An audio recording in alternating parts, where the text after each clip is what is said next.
Hey everybody, it's Oracle684 back here once again for another video, and this time I'm going to be talking about a pickup that I've done last couple of months that I had gotten. I had gotten this, and this is very, very special to me, and it's actually one of my favorite 80s films. With further ado, here we go, so get ready. This right here, I think everybody's done a video on it on YouTube. I'm late doing it. I didn't get this when it first came out. And this right here is, as you can probably see right there, 4K HD or 4K Ultra HD plus Blu-ray plus digital code. So, but the thing is, they're all steelbook. So that's pretty unique. It costed me at Target probably around, I think it was around $56, I believe. Very good. And plus these things interconnect to make the DeLorean, and each of the DeLorean sections on there are from each of the three films. So I have not watched the films out of the box yet. I did upload the digital code on Voodoo, and I will be watching this pretty soon, maybe next weekend or something. But yeah, I think it's really, really cool. The artwork is awesome. You know, what can you say? You got Michael J. Fox on there, Christopher Lloyd, Thomas F. Wilson as Griff. My favorite film in this is by far hands down the first one. I like the second one. The second one was pretty cool. I mean, they go back into 1955 because they had to go get the sports almanac from Young Biff from 1955 because of the older version of Biff ends up becoming a billionaire or a zillionaire, or what do you want to call it. He owns the police of Hill Valley. He's turned.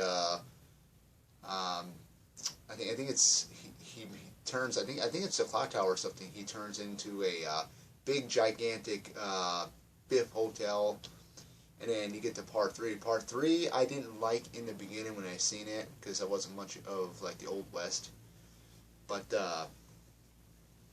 it actually has grown on me, and I think it's really, really cool that Doc actually gets his shining moment where he gets a love interest played by Mary Steenburgen, which I really, really love that character. It's it's really grown on me a lot, and I just think it's fun. Even though that part 2 was came out in '89 and part 3 came out in 1990, it's still set in 1985. And for the special effects at that time, from '85 to 1990, to me, I think they still pretty hold up today. Don't get me on the subject about a remake. It ain't gonna happen. I hope it never happens, because you cannot beat the original Back to the Future or its two sequels. You just can't. Some sequels or some movies that were made in the '80s shouldn't be remade, and the outcome of that was Footloose, which was remade, and I saw that, and I know some people really like it, some people don't. I was one of the ones with Footloose remake that I didn't like. But with Back to the Future, there's no way that they could remake that. It wouldn't be the same. And who would you get to play Marty McFly? Who would you get to play Doc Brown? Who would you get to play as Biff Tannen, or even Lorraine Baines, or even George McFly, for that instance? I mean, this has got a huge following, huge fan base. NECA has done a lot of the figures for Back to the Future. I'm hoping when they get there, they get in that trend of making like a George McFly or Lorraine, or when they get into the Back to the Future Part 3 stuff, because I'm definitely probably going to get those figures. I got the first one, Marty McFly. I got the one with where he's got the yellow radioactive suit, and then him with his read, what do they call it, the life vest? I don't know what they call those things. I'm just saying by the movie. Just really great stuff. I mean, all the merchandise that's come from all this, you know, T-shirts to, you know, the NES video games, and there was a PlayStation 4 Telltale series games they had, which I've never played. I think it'd be pretty fun. But definitely, you know, a series I would watch, especially around the holidays. It's not a holiday movie, but to me it is. I just love stuff like this, and it brings me back to my childhood, because I was, you know, I was born in, you know, 84.